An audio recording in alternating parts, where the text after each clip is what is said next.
அனைவருக்கும் வணக்கம். இது நாகா நோட்ஸ். இதுல நம்ம என்ன பார்க்க போறோம் அப்படின்னா 6th செகண்ட் டேர்ம் மேக்ஸ்ல பார்ட் 7 பார்க்க போறோம். இதுக்கு முன்னாடி உள்ள பார்ட்லாம் பார்க்காதவங்க டிஸ்கிரிப்ஷன் லிங்க் கொடுக்குறேன், போய் பாருங்க. ஓகே, இப்போ பார்ட் 7ல எண்கள் நம்பர்ஸ் அப்படின்ற லெசன்ல பயிற்சி 1.3ல இருக்க சம் பார்க்க போறோம். இதுக்கு முன்னாடி உள்ள பார்ட்ல 8 சம் பார்த்தாச்சு. ரிமைனிங் சம் எல்லாமே இப்போ பார்ட் 7ல பார்க்க போறோம். இதோட எண்கள் நம்பர்ஸ் அப்படின்ற லெசன் கம்ப்ளீட்டா முடியுது. பயிற்சி 1.3 எங்க இருக்கு அப்படின்னா ஸ்கூல் புக்ல பேஜ் நம்பர் 25ல இருக்கு. ஓகே, இப்போ நம்ம சம் பார்க்கலாம். 9வது கொஸ்டின் பாருங்க. 3 பகா எண்களின் கூடுதல் 80. அவற்றுள் இரு எண்களின் வேறுபாடு 4 எனில் அந்த எண்களை காண்கன்னு சொல்லி கேட்டிருக்காங்க. 3 பகா எண்களை கூடுதல் எவ்வளவு கொடுத்திருக்காங்க? 80ன்னு கொடுத்திருக்காங்க. 3 பகா எண்கள் என்னன்னு தெரியாது, எக்ஸ் ஒய் இஜெட்னு எடுக்கலாம். எக்ஸ் ஒய் இஜெட் அப்படின்னு எடுத்துக்கிறேன். 3 பகா எண்களின் கூடுதல் இருந்து என்ன கொடுத்திருக்காங்க? 80 அப்படின்னு சொல்லி கொடுத்துட்டாங்க. அவற்றுள் இரு எண்களின் வேறுபாடு 4ன்னு கொடுத்திருக்காங்க. இந்த 3 பகா எண்கள்ல ஏதோ 2 நம்பரோட வித்தியாசம் 4ன்னு கொடுத்திருக்காங்க. நான் ஃபர்ஸ்ட் 2 நம்பரோட வித்தியாசம் 4 அப்படின்னு எடுத்துக்கிறேன். ஓகேவா? இப்போ அந்த நம்பர் என்னன்னு கண்டுபிடிக்க சொல்லியிருக்காங்க. இந்த 3 பகா எண்கள் என்ன அப்படின்னு நம்ம கண்டுபிடிக்கணும். எப்படி கண்டுபிடிக்கலாம் அப்படின்னா, இந்த 80 இருக்கா, 80ல பாதி என்னது? 40. 40 ஒரு பகா என்னன்னு பாருங்க. இது ஒரு பகா எண் கிடையாது. அப்போ 40க்கு முன்னாடி உள்ள பகா என்னன்னு பாருங்க, 37. 40க்கு அடுத்துள்ள பகா எண் பாருங்க, 41.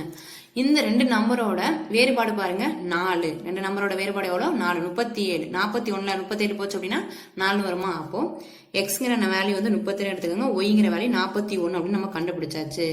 நெக்ஸ்ட் நடுவில் பிளஸ் இருக்கா, பிளஸ் போட்டாச்சு. இஜெட்ங்கிற வேல்யூ தான் நம்ம கண்டுபிடிக்கணுமா? நெக்ஸ்ட் இது ரெண்டையும் ஃபர்ஸ்ட் ஆட் பண்ணுங்க. 2 ஆட் பண்ணா வரும் 78ன்னு வரும். 78ஓட எந்த நம்பர் ஆட் பண்ணோம் அப்படின்னா நம்மளுக்கு 80ன்னு வரும். ஏன்னா நம்மளுக்கு கூடுதல் 80ன்னு வரணுமா? 2 ஆட் பண்ணோம் அப்படின்னா நம்மளுக்கு 80ன்னு வரும். அப்போ அந்த 3 நம்பர் என்ன அப்படின்னா 37, 41, 2. இதான் இதுக்கான ஆன்சர். ரொம்ப ரொம்ப சிம்பிள் தான். ஃபர்ஸ்ட்ல இருந்து சொல்றேன் பாருங்க. 3 பகா எண்களையும் கூடுதல் எவ்வளவு கொடுத்துருக்காங்க? 80 அப்படின்னு சொல்லி கொடுத்துருக்காங்க. 3 பகா எண்களும் நம்மளுக்கு தெரியாது, எக்ஸ் ஒய் இஜெட் அப்படின்னு எடுத்தாச்சு. நெக்ஸ்ட் 2 எண்களோட அதுல 2 எண்களோட வித்தியாசம் 4ன்னு கொடுத்துட்டாங்க. ஓகே, இது மட்டும் தான் நம்மளுக்கு தெரியும். இப்ப 80ன்ற நம்பரை பாதி எடுத்துக்கோங்க. 80ல பாதி என்ன? 40. 40 ஒரு பகா எண்ணான்னு பாருங்க, பகா எண் கிடையாது. 40க்கு முன்னாடி உள்ள பகா எண் எடுத்துக்கோங்க, 37. 40க்கு அடுத்து உள்ள பகா எண் என்னது? 41. இந்த 2 நம்பரோட வித்தியாசம் பாருங்க 4ன்னு வருது. இந்த கண்டிஷன் சாட்டிஸ்ஃபை ஆகல அப்படின்னா வேற ஏதாவது பகா நம்பரை எடுத்துக்கணும். 4 வித்தியாசம் 4 வர மாதிரி வேற 2 பகா எண்களும் எடுத்துக்கணும். இது கண்டிஷன் சாட்டிஸ்ஃபை ஆகுது பாருங்க. 37க்கு 41க்குள்ள வித்தியாசம் என்னது? 4ன்னு வருது. அப்போ 37, 41 அப்படின்றது எக்ஸ் ஒய் அப்படின்னு கண்டுபிடிச்சாச்சு. நெக்ஸ்ட் இஜெட்டோட வேல்யூ கண்டுபிடிக்கணும். நம்மளுக்கு இஜெட்டுங்கிற வேல்யூ பகா எண்ணாவும் இருக்கணும். நெக்ஸ்ட் இந்த 3 நம்பரையும் கூட்டும் போது 80ன்னு வரணும். 37, 41 கூட்டணும் அப்படின்னா 78ன்னு வருது. 78 2 கூட்டணும் அப்படின்னா நம்மளுக்கு 80ன்னு வந்துடும். அப்போ 2 அப்படின்றது இஜெட்டோட வேல்யூ. 2 அப்படின்றது ஒரு பகா எண் தான். நீங்க இந்த இடத்துல எந்த நம்பர் வேணா போட்டக்கூடாது. 4 அப்படின்னு போட்டு வருது அப்படின்லாம் பாத்துறாதீங்க. இங்க போற நம்பர் பகா எண்ணாவும் இருக்கணும். 2 அப்படின்றது பகா எண். 2 ஆட் பண்ணும்போது 80ன்னு வருது. அப்ப இஜெட்டோட வேல்யூ என்ன? 2. 3 பகா எண்கள் என்னது? 37, 41, 2. இதான் இதுக்கான ஆன்சர். 10வது கொஸ்டின் பாருங்க. 10 முதல் 20 வரையுள்ள அனைத்து பகா எண்களின் கூடுதலானது அனைத்து ஓரிலக்க எண்களால் வகுபடுமா என ஆராய்கன்னு சொல்லி கேட்டிருக்காங்க. 10ல இருந்து 20 வரை இருக்க அனைத்து பகா எண்களையும் கூடுதலும் கொடுத்துருக்காங்களா? ஃபர்ஸ்ட் இதுக்கு இடையில இருக்க பகா எண்களை எடுத்து எழுதலாம். 11, 13, 17, 19. இந்த 4 நம்பர் தான் 10ல இருந்து 20 வரை இருக்க பகா எண்கள். இதோட கூடுதல் கண்டுபிடிங்க. எல்லாத்தையும் கூட்டினா என்ன வரும்? 60ன்னு வரும். 11, 13, 17, 19. இந்த 4 நம்பரையும் கூட்டணும் அப்படின்னா 60ன்னு வரும். கொஸ்டின் என்ன கொடுத்துருக்காங்க? 10 முதல் 20 வரை உள்ள அனைத்து பகா எண்களின் கூடுதலானது அனைத்து ஓரிலக்க எண்களால் வகுபடுமா என ஆராய்கன்னு சொல்லியிருக்காங்க. ஓரிலக்க எண்கள்லாம் எடுத்துருதுங்க. 1, 2, 3, 4, 5, 6, 7, 8, 9. இதெல்லாம் ஓரிலக்க எண்கள். இந்த அனைத்து ஓரிலக்க எண்களாலையும் இந்த 60 வகுபடுமா அப்படின்னு நம்ம கண்டுபிடிக்கணும். 1ஆல டிவைட் ஆகும் 60 அப்படின்றது, 2ஆல டிவைட் ஆகும், 3ஆல டிவைட் ஆகும், 4ஆல டிவைட் ஆகும், 5ஆல டிவைட் ஆகும், 6ஆல டிவைட் ஆகும். நெக்ஸ்ட் 7ஆலையும் டிவைட் ஆகாது, 8ஆலையும் டிவைட் ஆகாது, 9ஆலையும் டிவைட் ஆகாது. எந்த நம்பரால் டிவைட் ஆச்சு? 1, 2, 3, 4, 5, 6. இந்த நம்பரால மட்டும் தான் டிவைட் ஆச்சு. 7, 8, 9ஆல டிவைட் ஆகல. ஏன் நான் 9ஆல ஸ்டாப் பண்ணிட்டேன் அப்படின்னா அவங்க என்ன கொடுத்துருக்காங்க? அனைத்து ஓரிலக்க எண்கள் தான் கொடுத்துருக்காங்க. 9 வரை தான் ஓரிலக்க எண். 10 அப்படின்னு போட்டோம்னா அது ஈரிலக்க எண்களா மாறிடும். அதனால 9 வரையும் எடுத்துக்கிட்டு இதுல எத்தனை நம்பர் இந்த 60 சாரி 60ஆல இந்த எத்தனை நம்பர் வந்து டிவைட் ஆகுது அப்படின்னு நம்ம கண்டுபிடிக்கணும். 60ஆல எத்தனை நம்பர் டிவைட் ஆச்சு? 1 2 3 4 5 6 மொத்தம் 6 நம்பர் மட்டும்தான் 60ஆல டிவைட் ஆச்சு. அப்ப இதுக்கான ஆன்சர் என்னது? 1 2 3 4 5 6 இதான் வந்து இதுக்கான ஆன்சர்.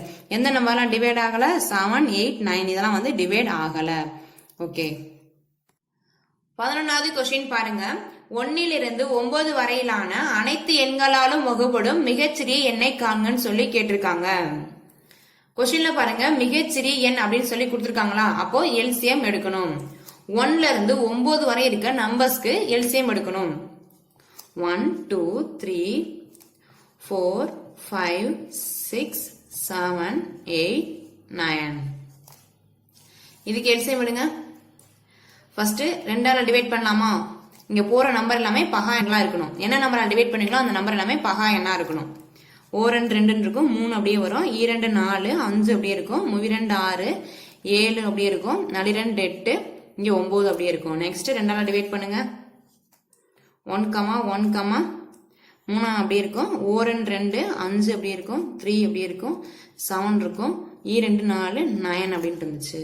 நெக்ஸ்ட் 2ஆல டிவைட் பண்ணலாமா? 1 1 3 1 5 3 7 ஓரண்டு 2 9 அப்படின்னு வந்துருச்சு. நெக்ஸ்ட் 3ஆல போடலாமா? 1 1 ஓர் 3 1 அப்படியே வரும், 5 அப்படியே இருக்கட்டும், ஓர் 3 7 1 3 9ன்னு வந்துருச்சு. நெக்ஸ்ட் 3ஆல போடலாமா? 1 1 1 1 5 1 7 1 1 அப்படின்னு வந்துச்சு. நெக்ஸ்ட் 5ஆல போடலாமா?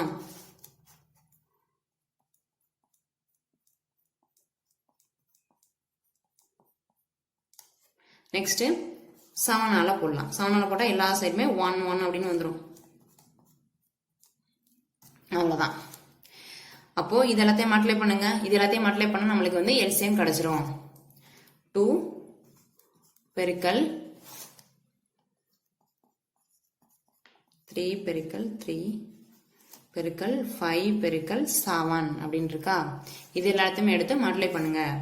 இதை மல்டிப்ளை பண்ணோம் அப்படின்னா 2520ன்னு கிடைக்கும். இதான் இதுக்கான ஆன்சர். இன்னொரு சொல்றேன் பாத்துக்கங்க. கொஸ்டின் கொடுத்திருக்காங்க 1லிருந்து 9 வரையிலான அனைத்து எண்களாலும் வகுப்படும் மிகச்சிறிய எண்ணை காண்கன்னு சொல்லி கேட்டிருக்காங்களா?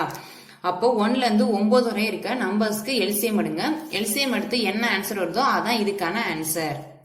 இது எப்படி நீங்க ஆன்சர் செக் பண்ணலாம் அப்படின்னா 2520 1ல இருந்து 9 வரை இருக்க எல்லா நம்பராலும் டிவைட் பண்ணி பாத்தீங்க அப்படின்னா அது வந்து டிவைட் ஆகும். அப்படி டிவைட் ஆகல அப்படின்னா இது ஆன்சர் தப்பு. டிவைட் ஆச்சு அப்படின்னா அது ஆன்சர் ரைட்டு.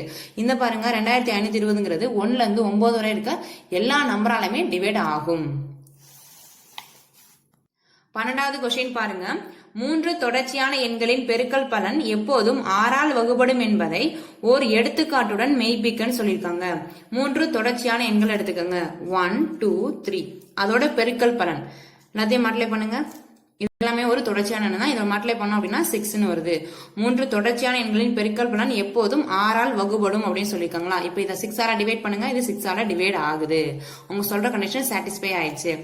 இன்னொரு எக்ஸாம்பிள் சொல்றேன் பாருங்க. 2 பெருக்கல் 3 பெருக்கல் 4 இதுவும் ஒரு தொடர்ச்சியான எண்கள் தான். அவங்க 3 தொடர்ச்சியான எண்கள் எடுத்துக்க சொன்னாங்க. 3 தொடர்ச்சியான எண்கள் எடுத்தாச்சு. இதை மல்டிப்ளை பண்ணுங்க 24 அப்படின்னு வரும். இது வந்து 6ஆல டிவைட் ஆகுதான்னு பாருங்க. 1 6 6 4 24 6ஆல டிவைட் ஆகுது. அவங்க சொல்ற கண்டிஷன் சாட்டிஸ்ஃபை ஆயிடுச்சு. அவங்க எடுத்துக்காட்டுன்னு மெய்ப்பிக்க சொல்லிட்டாங்க. நான் 2 எக்ஸாம்பிள் சொல்லியிருக்கேன். நீங்க எந்த ஒரு எக்ஸாம்பிள் கூட எழுதிக்கங்க. 13வது கொஸ்டின் பாருங்க. மலர்விழி, கார்த்திகா மற்றும் கண்ணகி ஆகிய மூவரும் ஒரே கிராமத்தை சேர்ந்த தோழிகள். இவர்கள் வெவ்வேறு இடங்களில் வேலை செய்கின்றனர். மலர்விழி 5 நாட்களுக்கு ஒரு முறையும், கார்த்திகா மற்றும் கண்ணகி முறையே 6 மற்றும் 10 நாட்களுக்கு ஒரு முறையும் அவர்தம் வீடுகளுக்கு வந்து செல்வர். அவர்கள் மூவரும் அக்டோபர் மாதம் முதல் நாள் ஒன்றாக சந்தித்தார்கள் எனில் மீண்டும் அவர்கள் எப்போது ஒன்றாக சந்திப்பார்கள் என கொஸ்டின் கேட்டிருக்காங்க. இந்த மாதிரி கொஸ்டின்ஸ் கேட்டாவே எல்சிஎம் தான் எடுக்கணும். எப்போது ஒன்றாக சந்திப்பார்கள், 3 மணிகள் எப்போது ஒன்றாக ஒலிக்கும், இந்த மாதிரிலாம் கொஸ்டின் கேட்டாவே எல்சிஎம் தான் எடுக்கணும். இந்த சம்க்கு நம்ம எல்சிஎம் தான் எடுக்க போறோம். ஃபர்ஸ்ட் என்ன கொடுத்திருக்காங்க? மலர்விழி 5 நாட்களுக்கு ஒரு முறையும், கார்த்திகா 6 நாட்களுக்கு ஒரு முறையும், கண்ணகி 10 நாளைக்கு ஒரு முறையும் அவர் தான் வீடுகளுக்கு வந்து செல்வார் அப்படின்னு சொல்லி கொடுத்திருக்காங்க. அவங்க 3 பேருமே ஒன்றாக அக்டோபர் முதல் நாள் சந்திச்சிருக்காங்க. இதுக்கப்புறம் எப்போது அவங்க 3 பேரும் ஒன்னா சந்திப்பாங்க அப்படின்னு நம்ம கண்டுபிடிக்கணும். இதுக்கு எல்சிஎம் எடுத்ததான் நமக்கு தெரியும். எல்சிஎம் எடுங்க. 5 டிவைட் பண்ணலாமா? ஓரஞ்சு 5, 6 அப்படி இருக்கட்டும், ஈரஞ்சு 10. நீங்க எந்த நம்பரால டிவைட் பண்றீங்களோ அந்த நம்பர் வந்து பகா என்ன இருக்கணும்? பிரைம் நம்பரா இருக்கணும். நெக்ஸ்ட் 2 டிவைட் பண்ணலாமா? 1, 2 6, ஓரன் 2 வந்துருச்சு. நெக்ஸ்ட் 3 டிவைட் பண்ணலாமா? 1, 1, 1 அப்படின்னு வந்துருச்சு. இதெல்லாத்தையும் மல்டிப்ளை பண்ணுங்க. 5 பெருக்கல் 2 பெருக்கல் 3 அப்படின்னு இருக்கா. இதெல்லாத்தையும் மல்டிப்ளை பண்ண வரும் 2 10 3 30 அப்படின்னு வந்துருச்சு. அப்போ 30 நாளைக்கு ஒரு முறை இவங்க எல்லாருமே ஒன்னா சந்திப்பாங்க.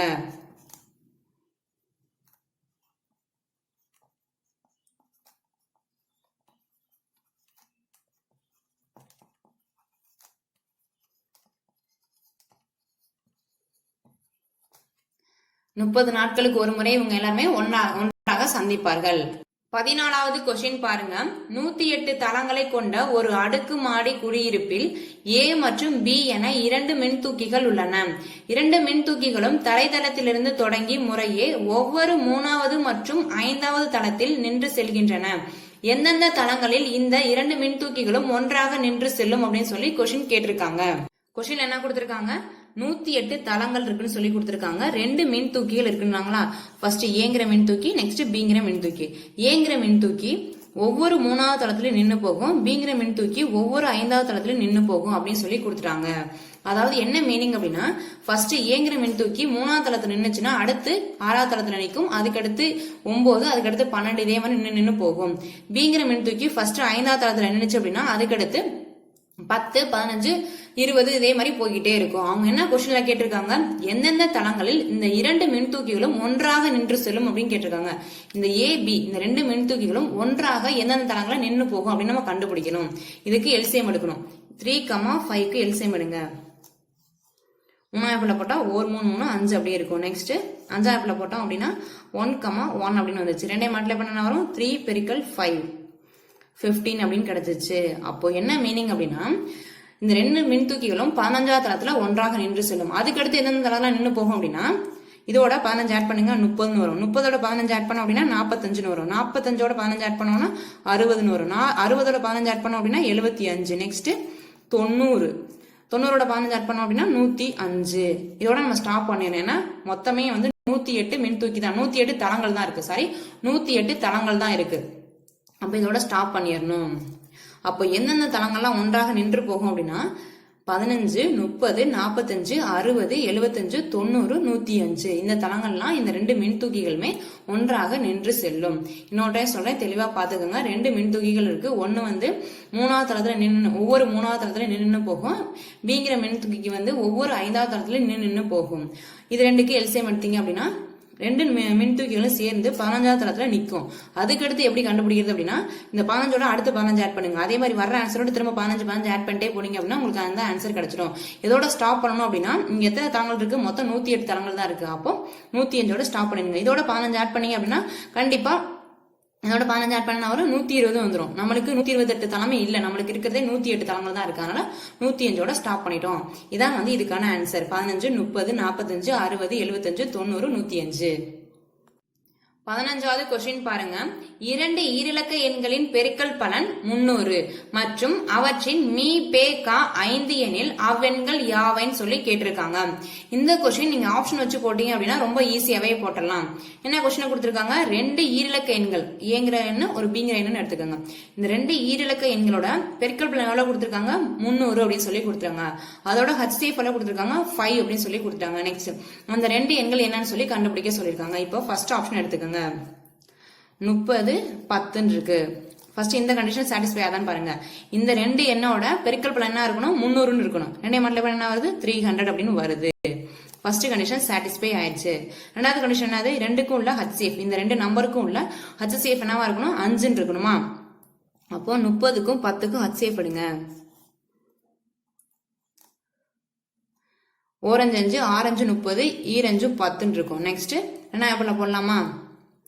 32 ஓ2 இருக்கு. அப்ப இதுக்கான HCF என்னது 10 அப்படின்னு கிடைக்குது. ஆனா அவங்க என்ன கொடுத்திருக்காங்க 5 தான் வரணும்னு கொடுத்திருக்காங்க. அப்போ ஃபர்ஸ்ட் ஆப்ஷன் வராதுன்னு கண்டுபிடிச்சாச்சு. ஏன்னா ஃபர்ஸ்ட் கண்டிஷன் சாட்டிஸ்ஃபை ஆச்சு. ஆனா ரெண்டாவது கண்டிஷன் வந்து HCF 5ன்னு வரணும். ஆனா HCF நம்மளுக்கு 10ன்னு வந்திருக்கு. அப்போ ஃபர்ஸ்ட் ஆப்ஷன் வராது. ரெண்டாவது ஆப்ஷன் எடுத்துக்கோங்க. ரெண்டாவது ஆப்ஷன் என்ன கொடுத்திருக்காங்க 15, 20ன்னு கொடுத்திருக்காங்களா? 15, 20 ஃபர்ஸ்ட் மல்டிப்ளை பண்ணுங்க. ஏன்னா ரெண்டு நம்பரை மல்டிப்ளை பண்ணோம் அப்படின்னா நம்மளுக்கு 300 அப்படின்னு வரணுமா? ரெண்டையும் மல்டிப்ளை பண்ணோம் அப்படின்னா என்ன வரும்? 300 அப்படின்னு வந்துருச்சு. ஃபர்ஸ்ட் கண்டிஷன் சாட்டிஸ்ஃபை ஆயிடுச்சு. நெக்ஸ்ட் ரெண்டாவது கண்டிஷன் என்னது? இந்த ரெண்டு நம்பருக்கும் HCF வந்து 5ன்னு இருக்கணுமா? ஓகே. 15, 20 இது HCF எடுங்க. 5 டிவைட் பண்ணலாமா? 3 5 15, 4 5 20 இருக்கு. இதுக்கப்புறம் நம்மளால கண்டினியூ பண்ண முடியாது. அப்ப இந்த நம்பருக்கான HCF என்னது 5 அப்படின்னு வந்துருச்சு. இப்ப இந்த ரெண்டு கண்டிஷன் சாட்டிஸ்ஃபை ஆயிடுச்சு. அப்ப இதுக்கான ஆன்சர் என்னது? ஆப்ஷன் பி 15, 20 தான் இதுக்கான ஆன்சர். அந்த ரெண்டு எண்கள் என்னன்னு கேட்டிருந்தாங்க 15, 20 தான் வந்து அந்த ரெண்டு எண்கள். நீங்க ஆப்ஷன் சி அண்ட் டி வேணா செக் பண்ணி பாருங்க. என்ன சொல்லிக்க ஃபர்ஸ்ட் கண்டிஷனா ரெண்டு நம்பரையும் மல்டிப்ளை பண்ணோம் அப்படின்னா நம்மளுக்கு 300 வரணுமா? ரெண்டையும் மல்டிப்ளை பண்ணா வரும் 600 வரும். அப்போ இந்த கண்டிஷன் வராது தெரிஞ்சு போச்சு. இரண்டையும் மல்டிப்ளை பண்ணுங்க 20 × 40 ரெண்டையும் மல்டிப்ளை பண்ணோம் அப்படின்னா 800 வரும். அப்போ இந்த ஆப்ஷன் வராது. அப்போ இதுக்கான ஆன்சர் என்னது? 15, 20 தான் வந்து இதுக்கான ஆன்சர். இந்த மாதிரி கொஸ்டின் வந்தாவே நீங்க ஆன்சர் வச்சு போட்டீங்க அப்படின்னா ரொம்ப ரொம்ப ஈஸியா போட்டுடலாம். 16வது கொஸ்டின் பாருங்க. 5,64,872 என்ற எண்ணானது 88ஆல் வகுபடுமா என ஆராய்க. பிராக்கெட்ல பாருங்க 8 மற்றும் 11 வகுபடு தன்மை விதிகளை பயன்படுத்தலாம் அப்படின்னு சொல்லி கொடுத்திருக்காங்க. ஏன் இந்த ரெண்டு விதிகளை பயன்படுத்த சொல்லிருக்காங்க அப்படின்னா 8ஐயும் 11ஐயும் மல்டிப்ளை பண்ண என்ன வரும்? 88ன்னு வரும். அதனாலதான் இந்த ரெண்டு விதிகளை பயன்படுத்த சொல்லியிருக்காங்க. 5,64,872 88ஆல வகுபடுமா அப்படின்னு நம்ம கண்டுபிடிக்கணும்.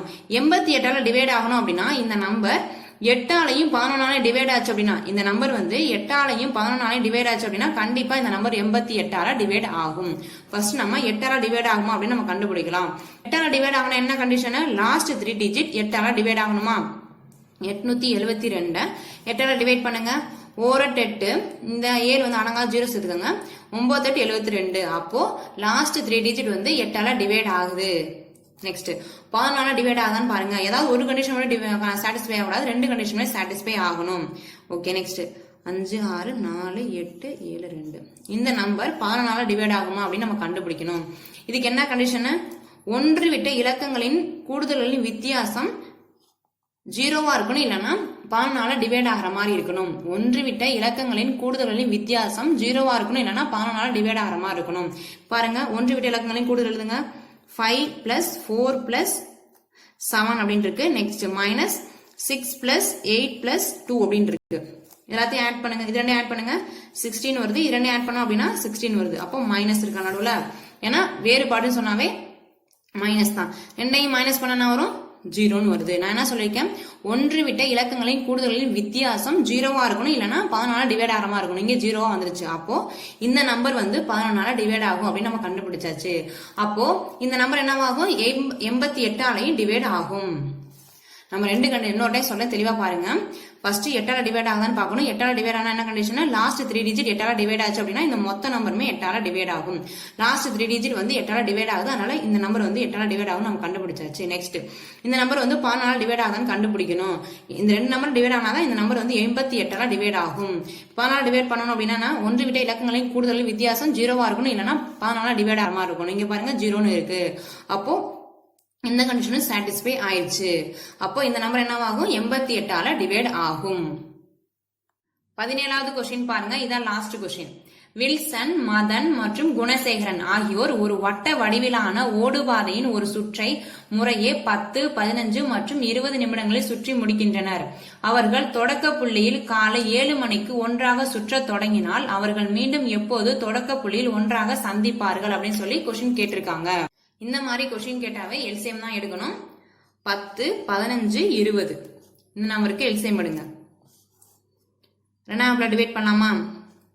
I2 10, 15 அப்படியே இருக்கும். 5 2 20ன்னு வந்துருச்சு. நெக்ஸ்ட் ரெண்டாவது போட்டோம் அப்படின்னா 5 அப்படியே இருக்கும். 15 I2 10ன்னு வந்துருச்சு. நெக்ஸ்ட் அஞ்சாவது போட்டோம் அப்படின்னா ஓரஞ்சு 5 3 15 ஓரஞ்சு 5ன்னு வந்துருச்சு. நெக்ஸ்ட் மூணாவது போட்டோம் அப்படின்னா 1, 1, 1 அப்படின்னு வந்துருச்சு. நெக்ஸ்ட் இது எல்லாத்தையும் மல்டிப்ளை பண்ணுங்க. 2 பெருக்கல் 2 பெருக்கல் 5 பெருக்கல் 3 இது எல்லாத்தையும் மட்டும் என்ன வரும் 60 அப்படி வந்துச்சு. கொஸ்டின் என்ன எல்லாம் நிமிடங்கள்ல கொடுத்துருக்காங்களா, அப்போ 60 நிமிடங்கள் கழித்து எல்லாருமே ஒன்னா சந்திப்பாங்க. நம்மளுக்கு ஆன்சர்ல வந்து மணி நேரத்துல கொடுத்துருக்காங்க. அப்ப 60 வந்து மணி நேரமா கன்வெர்ட் பண்ணும். ஒரு மணி நேரம் என்னன்னா 60 நிமிடமா, 60 நிமிடம் தான் கொடுத்துருக்காங்களா, அப்போ ஒரு மணி நேரம் கழிச்சு அவங்க எல்லாருமே ஒன்னா சேருவாங்க. 60 நிமிடம் அல்லது ஒரு மணி நேரம் ரெண்டுமே சேம் தான். ஒரு மணி நேரம் கழிச்சு அவங்க எல்லாம் ஒன்னா சேருவாங்களா, காலைல 7 மணிக்கு எல்லாம் ஒன்றாக சந்திச்சிருக்காங்க. ஒன்றாக சந்திக்கல, ஒன்றாக சுற்ற தொடங்கியிருக்காங்க. அவர்கள் மீண்டும் எப்போது தொடக்க புள்ளியில் ஒன்றாக சந்திப்பார்கள் கேட்டிருக்காங்க. அடுத்து ஒரு மணி நேரம் கழிச்சு ஒன்னா சந்திப்பாங்க. அப்போ இதோட ஒன்னு ஆட் பண்ணோம் அப்படின்னாலும் 8 மணிக்கு, காலை 8 மணிக்கு திரும்ப வந்து ஒன்றாக சந்திப்பார்கள். இதான் வந்து இதுக்கான ஆன்சர். ரொம்ப ரொம்ப சிம்பிள் தான். இந்த மாதிரி கொஸ்டின் கேட்டாவே நீங்க எல்சிஎம் எடுங்க. எல்சிஎம் எடுத்துட்டு உங்க என்ன எப்படி கேட்டிருக்காங்க கொஸ்டின் அதுக்கேற்ற மாத்திக்கோங்க. நிமிடத்துல கேட்டாங்க அப்படின்னா நிமிடத்துல எழுதுங்க. உங்க மணி நேரத்துல கேட்டாங்க அப்படின்னா மணி நேரமா கன்வெர்ட் பண்ணிக்கோங்க. ஒரு மணி நேரம் அப்படின்னா 60 நிமிடம். அதனாலதான் 60 நிமிடத்துக்கு பதிலாக ஒரு மணி நேரம் எடுத்துக்கிறேன். காலை 7 மணிக்கு ஒன்றாக சுற்ற தொடங்கினாங்க அப்படின்னா நெக்ஸ்ட் அடுத்து ஒரு மணி நேரம் கழிச்சு ஒன்னா சந்திப்பாங்களா, அப்போ பிளஸ் 1 ஆட் பண்ணிக்கோங்க. அப்போ 8 மணிக்கு திரும்ப எல்லாரும் ஒன்றாக சந்திப்பார்கள். நெக்ஸ்ட் ஒரு பாக்ஸ்ல ஒரு டெஃபினேஷன் கொடுத்துருக்காங்க, அதை மட்டும் பார்க்கலாம். இரு எண்களில் ஓர் எண்ணின் காரணிகளின் கூடுதலானது மற்றொரு எண்ணை தருமெனில் அவை இணக்கமான எண்கள் எனப்படும் அப்படின்னு சொல்லி கொடுத்துருக்காங்க. 2 எண் இருக்கு. அந்த 2 எண்ணில் ஒரு எண்ணோட காரணிகளினோட கூடுதல் வந்து மற்றொரு எண்ணை கொடுத்துச்சு அப்படின்னா அது இணக்கமான எண்கள் அப்படின்னு சொல்றாங்க. இப்ப எக்ஸாம்பிளுக்கு 220 நெக்ஸ்ட் 284 2 நம்பர் எடுத்துக்கோங்க. இது ஒரு இணக்கமான எண்கள். எப்படின்றத சொல்றேன் பாருங்க. அப்படின்னு என்ன கொடுத்தாங்க, 2 எண்கள்ல ஓர் எண்ணோட காரணிகளோட கூடுதலா. இப்போ 220 எடுத்துக்கோங்க. இதோட காரணிகள் எடுத்துக்கோங்க 1 2 4 5 10 11 10 11 20 22 44 55 110. காரணிகள் பத்திலாம் நம்ம முன்னாடியே பார்த்தோம், அதெல்லாம் உங்களுக்கு தெளிவாவே தெரியும். அதோட காரணிகள் எடுத்து அதோட கூடுதல் எடுத்துக்கோங்க. என்ன கொஸ்டின் கொடுத்துருக்காங்க, டெஃபினிஷன் கொடுத்துருக்காங்க. ஒரு எண்ணின் காரணிகளின் கூடுதல் எல்லாத்தையும் கூட்டணும் அப்படின்னா என்ன வரும் அப்படின்னா 284 அப்படின்னு வரும். 220 அப்படின்ற நம்பரோட காரணிகளை கூட்டணும் அப்படின்னா 284 கிடைக்குதா. இதான் வந்து இணக்கமான எண்கள். பாருங்க, இந்த நம்பரோட காரணிகளை கூட்டினோம் நம்மளுக்கு இந்த நம்பர் கிடைக்குது. அதே மாதிரிதான் இப்ப 284ஓட காரணிகளை கூட்டினீங்க அப்படின்னா 220 கிடைக்கும். இந்த மாதிரி ஒரு நம்பரோட காரணிகளை கூட்டும்போது மற்றொரு எண் கிடைச்சிச்சு அப்படின்னா அதான் இணக்கமான எண்கள் அப்படின்னு சொல்லுவாங்க.